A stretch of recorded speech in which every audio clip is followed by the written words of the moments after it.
అతను నా నామం నెరిగినవాడు కనుక నేను అతన్ని గణపరచెదను. అతను నాకు మొర్ర పెట్టగా నేను అతనికి ఉత్తరం ఇచ్చేదను. శ్రమలైనట్లో తోడై ఉండి అతను విడిపించి అతను గొప్ప చేసేదను. దేవుని వాక్యం మనం చూసినట్లయితే ఈ యొక్క గ్రంథాన్ని మోషే రాసి ఉన్నాడు.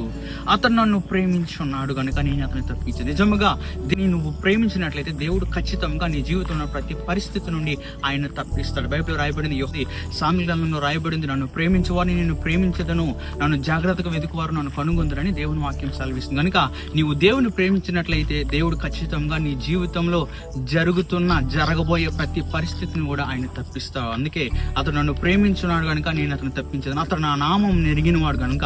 ఎందుకంటే మనము దేవుని నామం ఎరిగినట్లయితే దేవుని నామము గొప్పది. బైబిల్ మనం చూసినట్లయితే కీర్తన గ్రంథంలో రాయబడింది, కొందరు రథములు బట్టి గుర్రములు బట్టి అతిశయపడతారు కానీ మనమైతే యెహోవా నామమును బట్టి అతిశయపడుతుంది. కనుక యెహోవా నామంలో శక్తి ఉంది. కనుక మన జీవితాన్ని మనం సమర్పించుకొని దేవుని మనం ఎప్పుడైతే ప్రేమిస్తున్నామో, ఆయన నామాన్ని ఎప్పుడైతే ఎరుగుతామో, ఆయన మనకి మనం మొర్రపెట్టగా ఆయన ఉత్తరం ఇస్తాడు. మన శ్రమలన్నిటిని విడిపించి ఆయన రక్షణ మనకు చూపిస్తాడు.